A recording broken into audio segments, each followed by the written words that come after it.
اب میلاد شریف کی حقیقت تو حضور کا ذکر ہے، باقی ہے انتظام. اور اگر کسی نے انتظام کو لے کر حلت و حرمت کے مسائل طے کرنے ہیں اور بدعت کا وہ مفہوم جو 1400 سال امت میں کسی نے نہیں کیا اہل حق نے، تو اگر وہی بدعت کا مفہوم کر کے تو میلاد پر وہی فتویٰ لگانا ہے انتظام کے حوالے سے، تو پھر میرا مشورہ ہے، گجرانوالہ میں ہوں، میرا مشورہ ہے کہ صرف پھر میلاد پر بات نہیں ہوگی. اگر انتظامی امور پر بات کر کے تو اس کو بدعت کا لفظ دے کر تو صرف میلاد کو ہی ہم نے کوڈ کرنا ہے، تو پھر یاد رکھیں صرف میلاد نہیں ہوگا، پھر ختم بخاری کی بھی بات ہوگی، پھر سیرت النبی کانفرنس کی بھی ہوگی، پھر بسترے کی، چلے کی، سہروزے کی، لوٹے کی، ہر چیز کی بات ہوگی کہ کیا صدیق اکبر کا یہ انداز تھا، کیا صحابہ کا انداز تھا.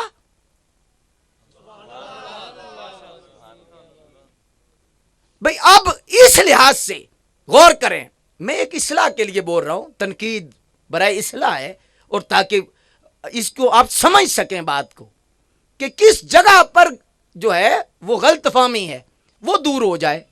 اب مثال کے طور پر اب یہ ایک انتظامی مسائل ہے. آپ تبلیغ کا جو آج انداز ہے، تبلیغ کا انداز ہے ایک جماعت کے پاس، ایک منٹ کے لیے، یہ انداز تو صحابہ کا نہیں تھا، ایسے ہی ہے، تو کیسے جسٹیفائی کریں گے کہ یار چونکہ تبلیغ تو صحابہ نے کی ہے نا،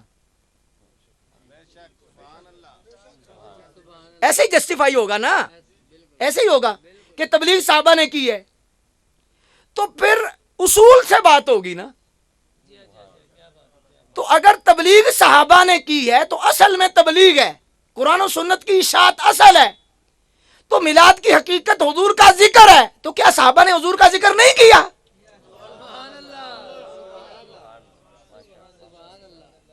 اب غور کریں نا ذرا، اس مسئلے پر غور کریں. اور پھر دو مثالیں میں اور دینے لگا ہوں. یہ جو حدیث کی قسمیں آج ہمارے علماء کے ہاں مدارس میں ہر مدرسے میں پڑھائی جاتی ہیں، حدیث کے طلباء اس کو جانتے ہیں، تمام اقسام حدیث جب پڑھائی جاتی ہے کہ یہ حدیث کی قسم ہے، یہ مرفوع ہے، یہ مقطوع ہے، یہ متصل ہے، یہ معلق ہے، یہ معدل ہے، یہ منقطع ہے، یہ منقطع بمعنی اقسام، مطرب ہے، شاذ ہے، منکر ہے، سیلی ذاتی ہے، سیلی غیری ہے، حسلی ذاتی ہے، حسی غیری ہے، غریب ہے، عزیز ہے، مشہور ہے، متواتر ہے، قولی ہے، فعلی ہے، تقریری ہے. حدیث کی قسمیں ہیں نا. تو حدیث کی قسمیں کس صحابی نے کی، کس صحابی نے پڑھی، کس صحابی نے پڑھائی؟ ہے ہی نہیں تھا. جب امت کو ضرورت پڑی، راویوں پر بحث ہوئی، پھر اسماء الرجال پر کام ہوا، امت نے سرکار کے قول مبارک کو محفوظ کرنے کے لیے دن رات ایک کیا، تو پھر اس پر راویوں پر بحث ہوئی، تو پھر حدیث کی قسمیں بنی. یہ سارے کا سارا سلسلہ کب ہوا؟ جب ضرورت پڑی. اب دیکھیے کہ خطبے میں خلفائے راشدین کے نام جو لیے جاتے ہیں، کیا سرکار نے لیے ہیں؟ کیا صحابہ نے لیے ہیں؟ کب یہ شروع ہوئے ہیں؟ ہر مسلک میں خطبے میں خلفائے راشدین کے نام پڑھے جاتے ہیں. جی ہاں، تھوڑا سویرا نظر آتا ہے، اندھیرے کی بات نہیں. خلفائے راشدین کے نام پڑھے جاتے ہیں. کیا صحابہ نے پڑھے ہیں؟ کیا اس دور میں ہیں؟ نہیں. بعد کی بات ہے کہ حضرت عمر بن عبدالعزیز رضی اللہ تعالیٰ کے دور، اور اس کے بعد جب ایک طبقے نے صحابہ پر تنقید کی تو اس لحاظ سے انہوں نے فرمایا کہ اب امت پر ضروری ہے کہ اس وقت تک جمعے کا خطبہ نہیں ہوگا جب تک سرکار کے یاروں کا نام نہیں ہوگا، حضور کے صحابہ کا نام نہیں ہوگا. تو یہ ایک انتظامی معاملات بھی ہیں دین کے اندر جو وقت کے ساتھ ساتھ ساتھ ساتھ جو ہیں وہ یہ شامل ہوئے. تو اس کو نہیں کہیں گے کہ یہ دین میں اضافہ ہے، یہ دین کی حفاظت کا ایک طریقہ ہے. دین کو مضبوط رکھنے کے لیے ہر دور کی ایک ضرورت ہے. تو اس لحاظ سے پھر یہ ساری، اب زیریں زبریں نہیں تھی، جب ضرورت پڑی آ گئی، ایسے ہی ہے نا. تو اس لحاظ سے یہ دین کا حصہ ہے، یہ دین میں اضافہ نہیں. اب میلاد شریف کی حقیقت سرکار کا ذکر بس ہے، باقی یہ انتظامات ہیں. یہ کہہ سکتے ہو کہ 100 سال پہلے ساؤنڈ نہیں تھا، یہ ویڈیو نہیں تھی، یہ چراغا نہیں تھا، یہ انداز نہیں تھا، تو یہ تو نہیں کہہ سکتے کہ میلاد ہی نہیں تھا. اور دوسری بات، ایک اور بات بھی، میں آج ایک مولانا صاحب بیان کر رہے تھے، میں نے دیکھا تو اس لحاظ سے چلو میں بات محبت سے کر دیتا ہوں.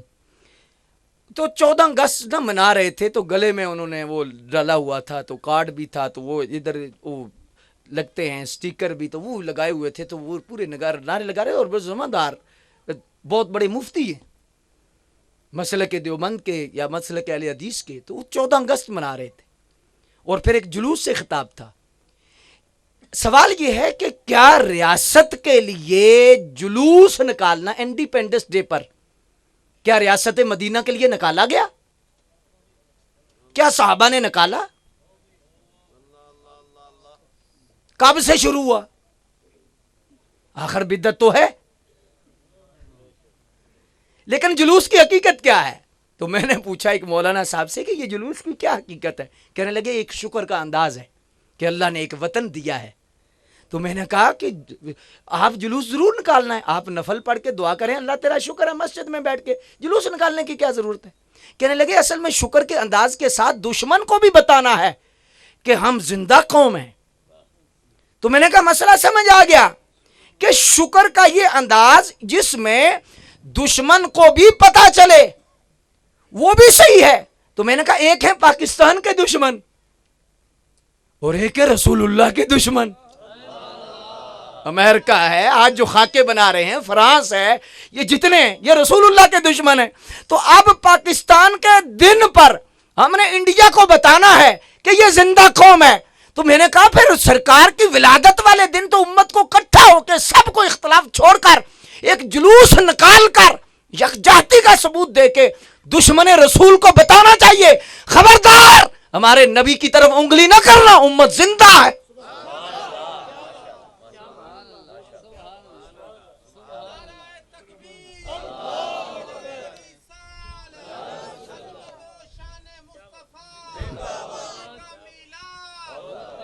اللہ اکبر جل. بات سمجھ میں آئی ہے؟ اور رہ گیا مسئلہ اس لحاظ سے کہ اگر تقابل کیا جائے 14 اگست کا اور 12 ربیع الاول کا تو زمین آسمان کا تھوڑا فرق ہے, زیادہ فرق ہے. 14 اگست کو پاکستان بنا تھا اور 12 ربیع الاول کو وہ آئے جن کے صدقے سارا جہان بنا. نہ ہوتی زمین نہ ہوتا فلک بھی, نہ جن و بشر نہ حور و ملک بھی, خلیل و کلیم و صفی بھی نہ ہوتے, ولی بھی نہ ہوتے, نبی بھی نہ ہوتے, نہ تورات ہوتی, نہ انجیل ہوتی, نہ دنیا میں فوج ابابیل ہوتی, نہ قرآن آتا, نہ توحید ہوتی, نہ بخشش کی امید ہوتی, نہ لوح و قلم, نہ یہ چاند تارے, نہ جنت, نہ دوزخ, نہ دریا دہارے, جہاں میں کسی شے کا سایہ نہ ہوتا جو رب نے محمد بنایا. 14 اگست کو صرف ایک قوم آزاد ہوئی, مسلمان قوم, اور مخصوص لوگ آزاد ہوئے. 12 ربیع الاول کو وہ آئے جنہوں نے انسانیت کو آزاد کرایا, انسانیت کا حسن بن کے وہ 12 ربیع الاول کو آئے. اللہ. اور ایک اور بات بھی میں محبت سے عرض کرنے لگا ہوں یار, آج کے دور میں جہاں پر کفر طاقتوں نے اتنا زور لگا دیا امت کو مٹانے کے لیے, اور پھر ظاہری تشخص مٹا رہے ہیں, پھر باطن خراب کر رہے ہیں, حضور کی محبت سے دور کر رہے ہیں, وہ جس کلبوں میں پارکوں میں کوشش کر رہے ہیں کہ امت مسجدوں سے دور ہو. ایسے دور میں لوگ حضور کا ذکر کریں, حضور کی سیرت سنیں, حضور کا ذکر پڑھیں, حضور کا ذکر کریں, اکٹھے ہو کر دین کی طرف لگیں. تو میرا خیال ہے سب کو خوش ہونا چاہیے, نہ کہ فتویٰ لگانا چاہیے. کیا خیال ہے آپ کا؟ تو اس لحاظ سے میں دعوت فکر دیتا ہوں ان لوگوں کو بھی. میرا چونکہ انداز جو ہے وہ جوڑنے والا ہے, توڑنے والا نہیں. ہم چاہتے ہیں کہ اتحاد امت پیدا ہو, لیکن اتحاد صرف اور صرف حضور کی محبت کی چھتڑی کے نیچے ہو سکتا ہے, سرکار کے نام پر اتحاد ہو سکتا ہے. اللہ اکبر جل شانہ. اس لحاظ سے مقتدر سامعین حضرات, میں نے میلاد شریف کی حقیقت کے حوالہ سے عرض کیا, اور میلاد شریف کا ایک بہت بڑا فائدہ ہے, بہت بڑا فائدہ ہے. اس میں ایک خوشی کا پہلو جو ہے, کبھی آپ نے غور کیا ہے؟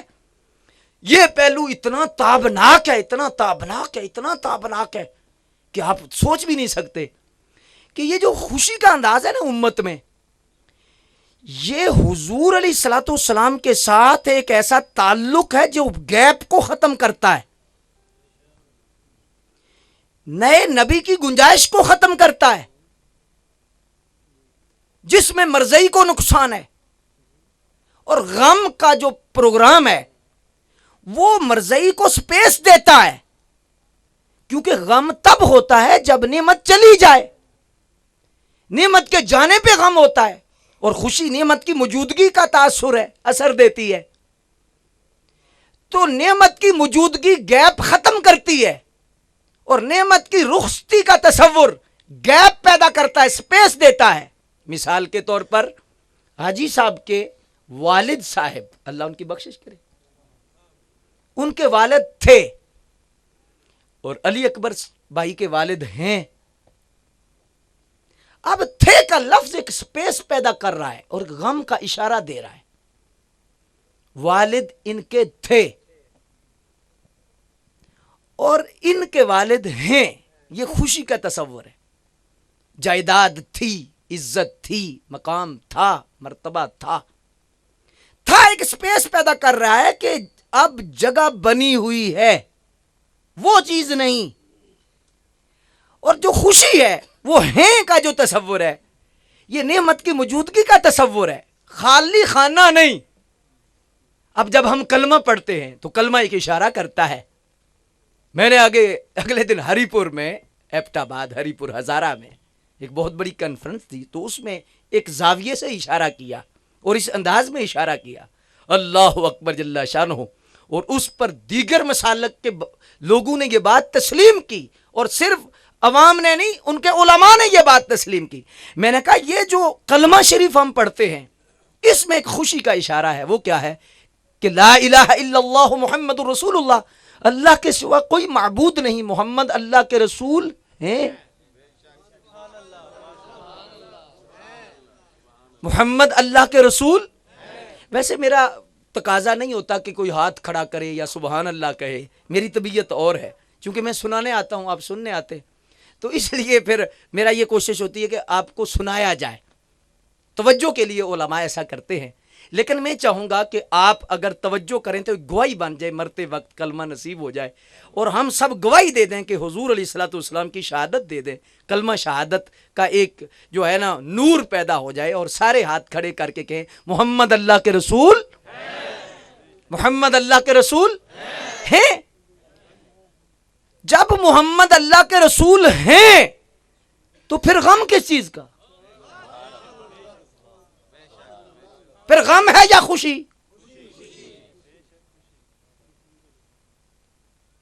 اب غم کا جو تصور ہے، اب غور کریں، یہ بڑا سینسیٹیو مسئلہ ہے۔ یہ جو غم کا تصور ہے یہ مرضی کو فائدہ دیتا ہے کہ محمد اللہ کے رسول تھے، غم ہے۔ جن کا عقیدہ تھے کا ہے وہ ترجمہ تھے نہیں کرتے، وہ بھی ترجمہ ہیں ہی کرتے ہیں، محمد اللہ کے رسول ہیں۔ تو غم کا تصور تھے کا ہے کہ وہ تھے، آئے تھے، چلے گئے، تو پریشانی ہے، غم ہے، تو مرضی کہتا ہے پریشان نہ ہو، میں نیا لے آیا ہوں، چونکہ تیرے تو تھے، وہ چلے گئے۔ اب جو خوشی کا تصور ہے یہ عقیدہ ختم نبوت پر پہرا ہے۔ وہ کیا ہے کہ پوچھا جائے غم کا مشورہ دینے والوں سے کہ ہم غم کرتے ہیں، لیکن یہ سوال کا جواب دیا جائے کہ آج کل پھر نبی کون ہے؟ آج کل کون ہے؟ تو کہا جائے گا محمد الرسول اللہ۔ تو میں نے کہا پھر غم تو نہیں، پھر تو خوشی ہے، اور غم کی مدت بھی شریعت میں 3 دن ہے، 3 دن سے زیادہ غم بھی نہیں کر سکتے۔ یہ پھر بات تو تھوڑی لمبی ہو جائے گی، لیکن میں ایک ویسے عقلی دلیل آپ کے سامنے رکھ رہا ہوں، علمی دلیل بھی رکھ رہا ہوں آپ کے سامنے کہ محمد اللہ کے رسول ہیں۔ تو یہ مرضی کو موت بنتی ہے کہ اب سپیس کوئی نہیں، کہ چونکہ وہ ہیں، اور سرکار نے فرمایا آنا والساعہ کہاتین، فرمایا میں اور قیامت ان انگلیوں کی طرح ہیں، کٹھے ہیں۔ یعنی اس کا کیا مطلب ہے کہ میرے اور قیامت کے درمیان کوئی نبی نہیں آئے گا،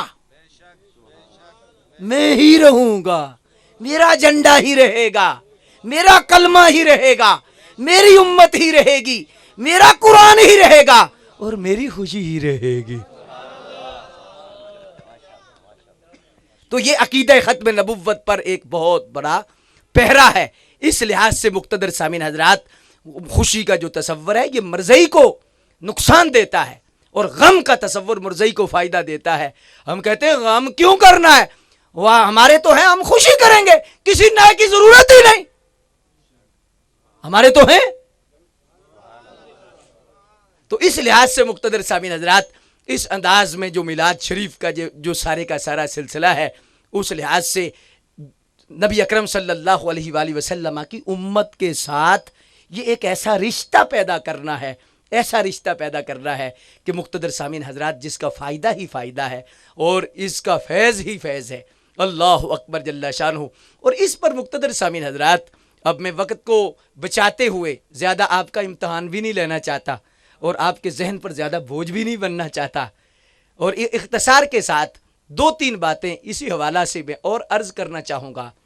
وہ اس انداز میں عرض کرنا چاہوں گا، اللہ اکبر جل شانہ، کہ رسول اللہ صلی اللہ علیہ وآلہ وسلم کی جو ذات ہیں، یہ سبق تھوڑا سا مشکل ہے، لیکن اگر آپ سمجھیں گے تو انشاءاللہ بہت لطف آئے گا، بہت آپ کو معلومات ملیں گی. لیکن سبق تھوڑا سا مشکل ہے. لنگر ضرور ہے، لیکن بعض دفعہ دعائی کڑوی بھی ہوتی ہے. لیکن مرض کو دیکھا جاتا ہے، مریض کی مرضی کی نہیں دیکھا جاتا. کیا خیال ہے؟ اب سیدی اعلیٰ حضرت یہاں پر ایک کلام کرتے ہیں. آپ فرماتے ہیں دیکھو کہ رسول اللہ صلی اللہ علیہ وآلہ وسلم کی جو ذات ہیں، ان کا مقام اور جو مرتبہ ہے وہ کتنا اعلیٰ ہے، کتنا عمدہ ہے اور کتنا ہے. آپ فرماتے ہیں دیکھو دین کی بہت ساری قسمیں ہیں، بے شمار دین ہیں، ایک دین نہیں، بہت سارے دین ہیں. لیکن جیسے ابو جہل کا بھی دین تھا، اس لیے کہا گیا لکم دینکم ولی دین، کہ ایک تمہارا دین تمہیں مبارک اور ہمارا دین ہمیں مبارک. تو اس لحاظ سے دین کی جو قسمیں ہیں وہ بہت ساری ہیں. اصل میں دین 4-5 چیزوں کا نام ہے، اور وہ یہ ہے: عقائد، معاملات، اخلاقیات. جی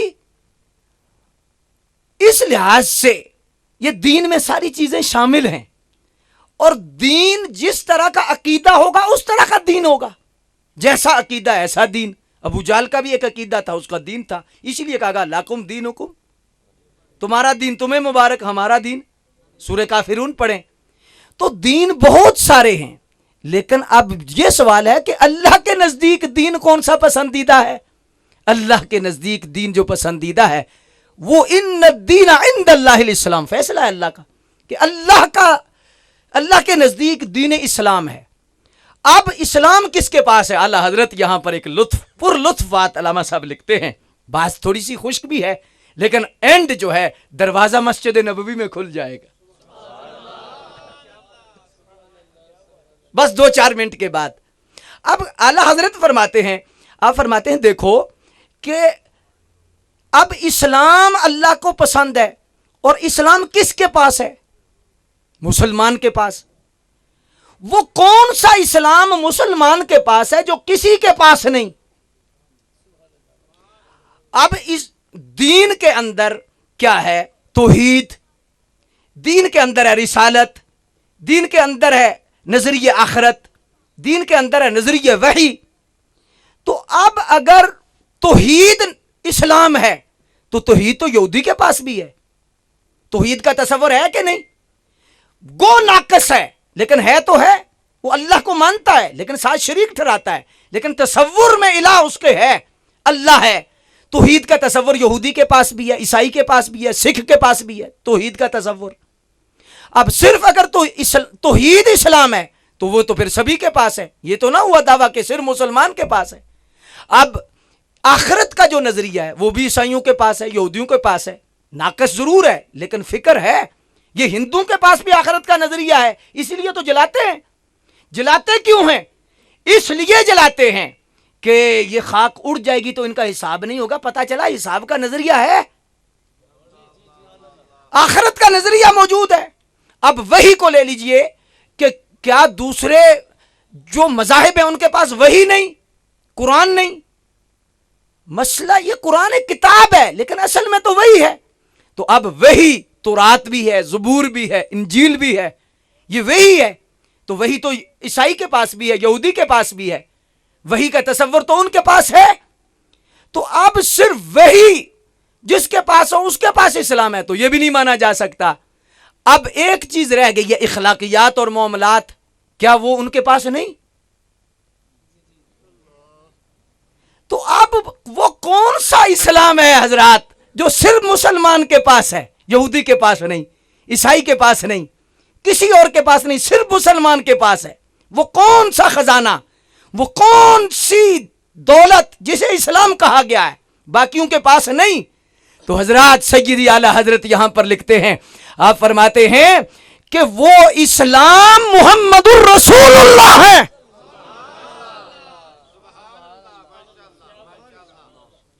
جو کسی کے پاس نہیں، وہ جو صرف مسلمان کے پاس۔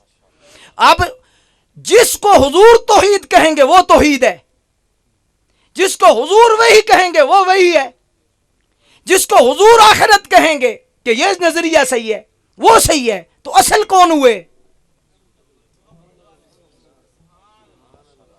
اصل تو سرکار۔ اب دیکھیں میں ایک اور چھوٹی سی مثال دینے لگا ہوں، ماشاءاللہ آپ کے چہروں کی چمک کو دیکھ کر، یہ جو قرآن شریف ہے، یہ حدیث شریف ہے، ایک ہی زبان سے نکلا ہے تو فرمایا یہ قرآن ہے، یہ حدیث ہے، یہ قرآن ہے، یہ حدیث ہے، یہ قرآن ہے، یہ حدیث ہے۔ عقل مانتی ہے، زبان ایک ہے اور یہ کہہ رہے ہیں قرآن ہے، یہ کہہ رہے ہیں حدیث ہے۔ اس کو قرآن مانا، اس کو حدیث مانا، تو اصل ایمان تو سرکار پر ہوا نا، کہ جسے کہہ دیا قرآن ہے تو ہم نے مان لیا، جسے کہہ دیا حدیث ہے ہم نے مان لیا۔ اللہ، یہ مکی مدنی صورتیں جو ہیں، یہ مکی ہے یہ مدنی ہے، کس نے بتایا ہے؟ تو اصل سرکار پر جو ایمان ہے، حضور کی ذات ہی جو ہے وہ دین اسلام ہے۔ اس لیے شیخ محقق عبدالحق محدث دہلوی نے صراط مستقیم، اہدنا الصراط المستقیم میں صراط مستقیم 100 مفسرین کی روشنی میں، جس میں حضرت عبداللہ ابن عباس بھی شامل ہیں، ان کی دلیل دے کے فرمایا ہے کہ فرمایا صراط مستقیم صرف محمد الرسول اللہ ہی ہے۔ صراط مستقیم کا دوسرا نام جناب محمد الرسول اللہ ہے، کہ جو سرکار کا ادب کرنے والا ہے وہ صراط مستقیم پر ہے، جس نے سرکار کو مانا وہی صراط مستقیم پر ہے، اور جس نے سرکار کو نہیں مانا وہ صراط مستقیم پر۔ تو صراط مستقیم حقیقی جو ہے وہ سرکار دو عالم صلی اللہ علیہ وآلہ وسلم ہے۔ اللہ اکبر۔ حضرات آپ دیکھیں کہ حضرت خزیمہ کا ایک واقعہ حدیث شریف میں ملتا ہے، اور اس واقعے کو سمیٹتے ہوئے میں گفتگو کو بھی سمیٹنا چاہتا ہوں۔ حضرت خزیمہ اس امت میں ایسے شخص ہیں کہ جن کا شریعت کے اندر اتنا مقام ہے کہ ان ایک کی گواہی 2 مردوں کے برابر ہے، 2 مردوں کے برابر ہے۔ کیوں؟ کیا واقعہ ہے؟ واقعہ آپ نے سنا ہوا ہے، سرکار نے اونٹ خریدا تو وہ جس نے بیچا تھا وہ مکر گیا رستے میں، تو کہا کہ میں تو نہیں دوں گا، اس کو چوکھے پیسے لبنے جو ڈیمانڈ آ گئی اور آفر آ گئی، تو اس نے کہہ دیا کہ میں نے تو، اگر آپ نے خریدا تو گواہ لائیں۔ تو قریب حضرت خزیمہ تھے، وہ دوڑتے دوڑتے آئے، کہا میں گواہی دیتا ہوں کہ سرکار نے اونٹ خریدا ہے، حضور نے اونٹ خریدا ہے، میں گواہی دیتا ہوں۔ اس نے کہا چلو کوئی مسئلہ نہیں، پیسے بھی مل رہے ہیں، کیا کرنا ہے، اونٹ دے دیا۔ بعد میں جب اونٹ لے کے چل پڑے تو سرکار نے حضرت خزیمہ کو فرمایا تو موجود نہیں تھا تو تو نے گواہی کیسے دی؟ ہائے ہائے ہائے، اب یہ جملہ اگر دل پہ اترا تو آپ کو وجد آئے گا۔ فرمایا یہ کیوں گواہی دی، کیسے گواہی دی؟ تو رو پڑے، عرض کی کہ حضور آپ نے جو فرمایا ہے، تو آپ کے فرمانے پر ہم نے تو جنت کو مان لیا، ہم نے تو دوزخ کو مان لیا، ہم نے تو آخرت کو مان لیا، ہم نے رب کو دیکھا نہیں، ہم نے تو رب کو مان لیا، تو ہمارے سامنے تو آپ ہی ہیں، انہیں جانا انہیں مانا، نہ رکھا غیر سے کام، للہ الحمد میں دنیا سے مسلمان گیا۔ اللہ اکبر جل شانہ۔ اس لیے سرکار نے پھر فرمایا امت یاد رکھنا، صحابہ کو فرما دیا، فرمایا میرا خزیمہ ہوگا ایک، لیکن اس کی گواہی 2 مردوں کے برابر ہو۔ تو اصل میں سرکار کی ذات ہے کہ اگر ان پر ایمان پختہ ہے تو پھر بندے کا اسلام ہے، ورنہ صرف نماز تو منافق بھی پڑھتے تھے، روزے بھی رکھتے تھے، عبادت بھی کرتے تھے، کیوں قبول نہ ہوا؟ مسجد بھی بنا دی، مسجد زرار، اور سرکار کو وہاں جانے کا حکم بھی نہ ہوا، کہا محبوب وہاں نہیں جانا، اللہ نے منع کیا۔ پتا چلا کچھ سینٹر ایسے ہوتے ہیں جن میں منع ہوتا ہے کہ نہیں جانا، آج علماء منع کریں، کہتے جی بڑی سختی کرتے، تو اللہ سے پوچھو اللہ نے کیوں منع کیا تھا؟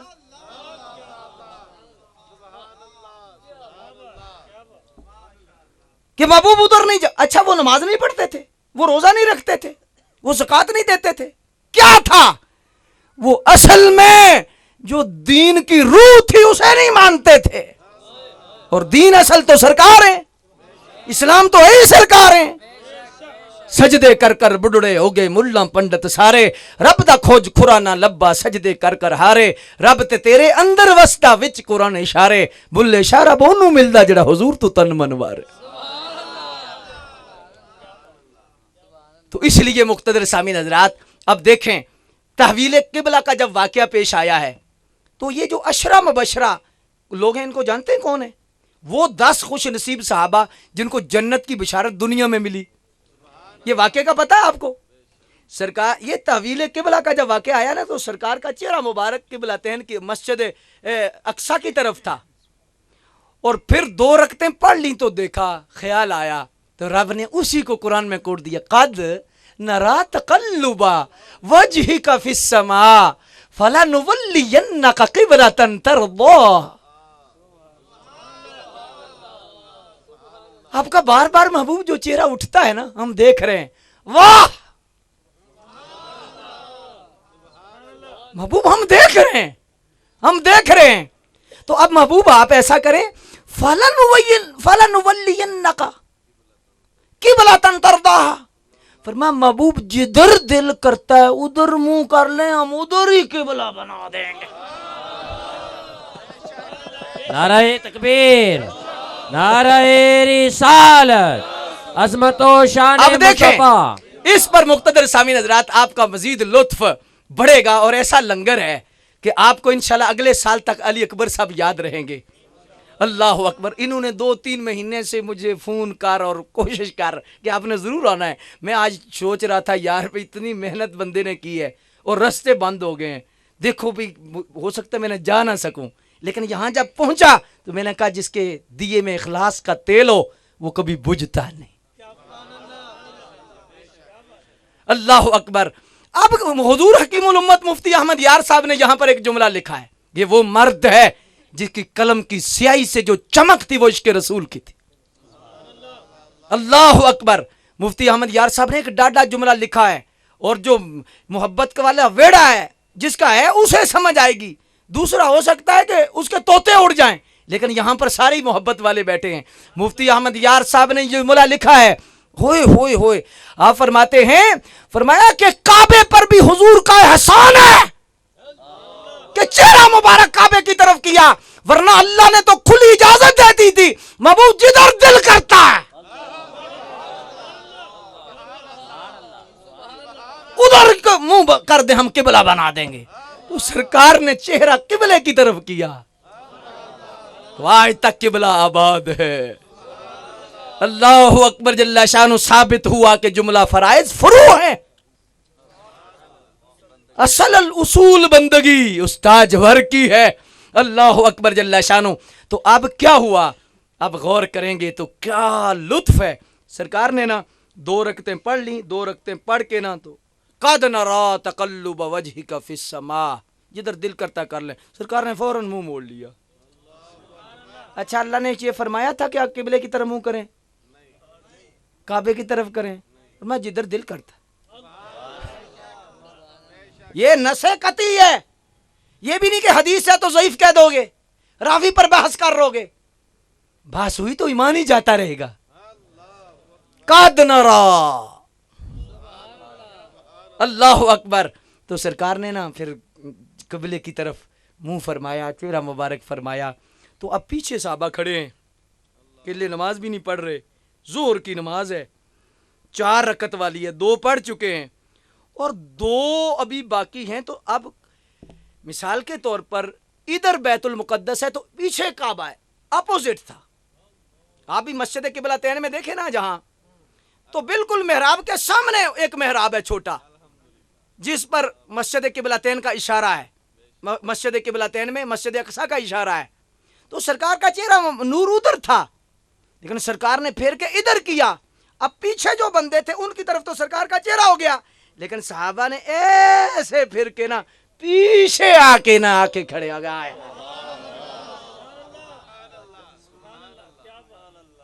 سلام پھر گیا. کسی نے نہیں پوچھا کہ حضور آج منہ ادھر کر لیا ہے، آج ادھر کر لیا ہے. شیخ محقق فرماتے ہیں پوچھا کیوں نہیں پوچھا؟ سرکار نے پوچھا کہ آپ نے بھی منہ ادھر کر لیا ہے. حضور ہمیں کیا لگے، کیا غرض ہے قبلے سے، ہمارا قبلہ تو آپ ہے. نعرہ تکبیر، نعرہ رسالت، نعرہ رسالت، عظمت و شان مصطفیٰ، علماء اہل سنت. سے آواز آئی محبوب آج ان کا امتحان اتنا بڑا تھا، آج اتنا بڑا پیپر انہوں نے پاس کیا ہے، تو آج انہیں فرما دو ابو بکر فی الجنہ، عمر فی الجنہ، عثمان فی الجنہ، علی فی الجنہ، طلحہ فی الجنہ، زبیر فی الجنہ، سعد فی الجنہ، سعید فی الجنہ. 10 وہ بندے تھے، 10 کے 10 کو جنت کی بشارت سجدے سے نہیں ملی، حضور پر ایمان کی وجہ سے ملی ہے.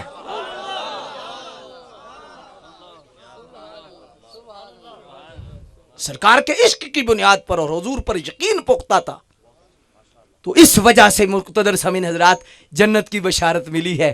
تو اس لحاظ سے مقتدر سامعین حضرات آگے مضمون تو بڑا طویل ہے، لیکن ماشاءاللہ ابھی میں اس کو آگے لے جانا نہیں چاہتا. اس پر 1-2 باتیں تقاضوں کے حوالہ سے عرض کر کے اجازت چاہوں گا کہ یہ اصل میں میلاد حضور کا ذکر ہے اور مقصود کائنات ہی سرکار ہیں، اور سرکار کی طرف جو پھر گیا وہ اللہ کی طرف پھر گیا. من یطع الرسول فقد اطاع اللہ. جس نے حضور کے ہاتھ پہ بیعت کی اس نے اللہ کے ہاتھ پہ بیعت کر دی. جو سرکار کے پاس پہنچا وہ رب کے پاس پہنچا. انہیں جانا انہیں مانا، نہ رکھا غیر سے کام. للہ الحمد میں دنیا سے مسلمان گیا. اللہ اکبر جل شانہ. اب یہ ہے کہ میلاد شریف ایک شکر کا ایک پہلو ہے کہ یا اللہ تیرا شکر ہے کہ تو نے ہمیں اپنا محبوب عطا فرمایا. اب میں اس پر ایک عرض کروں گا کہ حقیقی شکر یہ ہے کہ نعمت جس نے دی ہے اس نعمت کو اس کے خلاف استعمال نہ کیا جائے. 2-3 منٹ یا 4 منٹ لگیں گے، آپ حوصلہ رکھیں. میرا دل تو نہیں کرتا آپ کو چہروں کو دیکھ کر. سچی بات ہے، تھکاوٹ نہیں، روحانی سکون ہے اس مجلس نور میں، ان کا اخلاص ہے. اب حقیقت شکر کیا ہے؟ ایک ہے الحمدللہ الحمدللہ الحمدللہ، تسبیح، یہ بھی اچھا ہے، لیکن یہ حقیقت شکر نہیں. حقیقت شکر کیا ہے؟ کہ جو نعمت اللہ نے دی ہے اس نعمت کا جو حق ہے وہ ادا کیا جائے اور اس کے خلاف استعمال نہ کی جائے. مثلا آنکھ ہے تو اس کا جو مقصد ہے اس میں غیر داخل نہ ہو، کان میں غیر داخل نہ ہو، زبان جھوٹ نہ بولے، ہاتھ برائی کی طرف نہ جائے. یہ حقیقی شکر ہے. کہ محرم سے اجتناب ہو، یہ حقیقی شکر ہے نعمت کا. اب دیکھیں میں ایک مثال دینے لگا ہوں. یہ ہمارے علامہ صاحب ہیں، اللہ انہیں زندگی دے. حاجی صاحب ان سے بڑا پیار کرتے ہیں، یا یہ ہمارے ساتھی ہیں، کتنی محبت سے بیٹھ کے سن رہے ہیں، یا کوئی اور ساتھی ہے، چلو لے لیتا ہوں. حاجی صاحب کہتے ہیں کہ یار یہ نا پسٹل لے لو، بندوق لے لو، آپ نے آنا جانا ہوتا ہے، رات سویرے اندھیرے آپ نکلتے ہیں تو چلو پسٹل لے لو، مجھے ہی دے دیتے ہیں. یہ محسن ہوئے حاجی صاحب. اب یہ شکر تھا کہ میں جب ملتے تو کہتے، یا ویسے بھی کسی کے پاس، یار حاجی صاحب بڑے اچھے ہیں اور انہوں نے بڑی شفقت کی ہے مجھ پر. یہ ایک زبانی شکر تھا. اور حقیقی شکر تھا کہ میں جس مقصد کے لیے انہوں نے بندوق دی ہے وہ استعمال کروں. لیکن میں نے کیا کیا کہ 10 دن بعد یا 15 دن بعد حاجی صاحب کے گھر ہی جا کے فائرنگ شروع کر دی، ان کے بچوں کو مارنا شروع کر دیا. اب زمانہ کہے گا تو کتنا بدبخت ہے، یہ محسن کے ساتھ کر رہا ہے. بلا تشبیہ و بلا مثال. اللہ نے آنکھ دی ہے، نعمت ہے، اس نے احسان کیا ہے، تو اس کے خلاف ہی.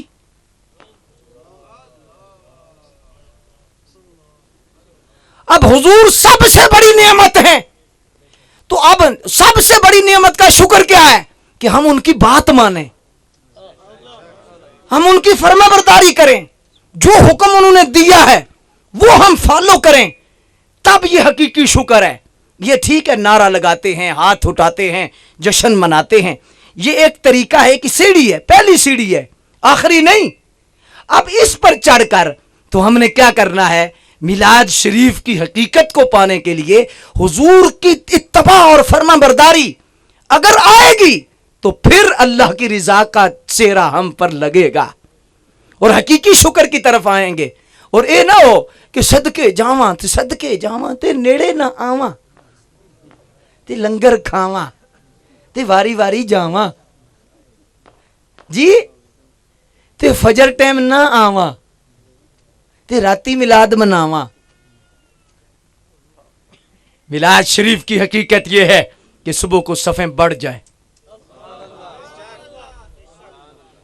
نمازی بڑھ جائیں، تو جو آگے 5 صفیں ہوں تو میلاد شریف والے دن 2 ہو جائیں، اور راتی میلاد شریف جیسی۔ یہ نہیں، یہ حقیقت نہیں۔ حضرات میں آپ سے آج گزارش کروں گا محبت سے، اب میں تقریباً دوسری مرتبہ یہاں حاضر ہوں، پچھلے سال بھی کوشش کی علی اکبر بھائی نے، لیکن نہ موقع مل سکا، مجھے ٹائم نہیں تھا، تو اس دفعہ انہوں نے 3 مہینے پہلے ہی مجھے شروع کر دیا۔ لیکن اب میں آپ سے ریکویسٹ کرنے لگا ہوں، ایک مہمان آپ سمجھیں، آپ بھی ویسے مہمان ہیں جی، سارے ہی مہمان ہیں۔ ہمارے جو ہے نا، ہمارا علاقہ کشمیر کا ہے نا، تو ایک بابا جی گوڈی کر رہے تھے نا، تو ایک جوان آیا، تو ہمارے علاقے میں ادھر تو آپ پہلی کہتے ہو نا زمین کو، تو ہمارے علاقے میں واڑی کہتے ہیں۔ تو کیا ہوا کہ وہ جوان قریب سے گزرا تو بابا جی گوڈی کر رہے تھے، تو پوچھا بابا جی واڑی ٹواڈی ہے؟ آپ نے فرمایا پتر کیا کی واڑی ٹواڈی ہے؟ فرمایا پتر واڑی میری نہیں، واری میری ہے۔ کیا؟ شاید سمجھا نہ سکا میں، واری ہے جی، یہ جو جائیداد ہے، پلازا ہے، یہ فیکٹری ہے، یہ واری ہے۔ آپ کے بعد کون ہے جی؟ ان کے بعد کون ہے جی؟ ان کے بعد کون ہے جی؟ تو سارے ہی مہمان ہیں۔ تو چلو ایک مہمان، عارضی مہمان سمجھ کے بات سننی ہے۔ میں آپ کو مشورہ دوں گا کہ آپ نا میلاد شریف، آپ تقریباً 40 سال 50 سال جتنی آپ کی عمر ہے، آپ گٹی میں میلاد ہے آپ کا اور منا رہے ہیں آپ، لیکن میلاد شریف کا یہ پہلو بھی آپ نے سامنے رکھنا ہے کہ آئندہ کے بعد، آج کے بعد میلاد شریف کی یہ نیت ہو کہ حضور میں سچ بول کے میلاد بناؤں گا، میں نظر کی حفاظت کر کے میلاد بناؤں گا، میں چہرے پہ داڑھی سجا کے میلاد بناؤں گا، لقمہ حلال کھا کے میلاد مناؤں گا، ماں کو راضی کر کے میلاد مناؤں گا، باپ کی خدمت کر کے میلاد مناؤں گا، شریعت کا دامن پکڑ کے میلاد مناؤں گا۔ 1 مہینہ منائے، خدا کی قسم مدینے والے کی سواری 1 مہینے سے پہلے تمہارے گھر میں آ جائے، سرکار کی شفقت ہو جائے گی۔ تو اس لیے مقتدر سامعین حضرات، آپ نے اس انداز میں میلاد شریف منانا ہے۔ پہلی گفتگو میں عقیدے اور نظریے کے حوالہ سے میں نے مضبوطی کی دلیلیں آپ کے سامنے دی، اور اس میں جو تقاضے ہیں میلاد شریف کے، ان تقاضوں میں سے بھی میں نے اشارہ کیا کہ میلاد شریف کے ہمارے تقاضے کیا ہیں، اور اس لحاظ سے مقتدر سامعین حضرات ہمیں کیا کرنا ہے۔ باقی ظاہر ہے کہ آج کا دور بڑا ڈاڈا دور ہے، مشکل دور ہے، آزمائشیں ہیں۔ اب دیکھیں کہ ماحول کیا چل رہا ہے، اس پر میں کچھ کلام تو نہیں کروں گا، لیکن یہ ضرور کہوں گا کہ کبھی دن بڑے ہوتے ہیں، کبھی راتیں بڑی ہوتی۔ 1953 کی نا ختم نبوت کا کام چل رہا تھا، تو چل رہی تھی تحریک چل رہی تھی، تو پولیس نے پکڑا ایک نوجوان کو، تو ظاہر ہے بہت شہادتیں بھی ہوئی، بہت کچھ ہوا، تو اس لحاظ سے نا تو ایک نوجوان کو تھانے میں پکڑ کے لے گئے، تھانے دار ایسے بیٹھ گیا کرسی پر، کہا انہوں کان پھڑا دیو، مارو انہوں لتر، لیکن انہوں پوچھو کتنے مارنے، جوان سے پوچھا بھئی کتنے ماروں، تو ایس ایچ او سے کہنے لگا حضور اتنے ماریں جتنے آپ کھا سکتے ہیں۔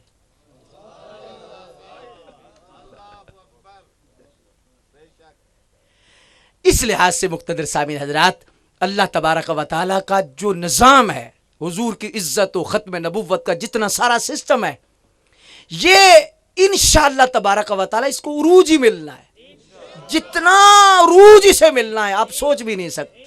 اللہ تبارک و تعالی جل مجد الکریم کے فضل و احسان سے اور اللہ تبارک و تعالی کی چاہت سے انشاءاللہ تبارک و تعالی یہ پاکستان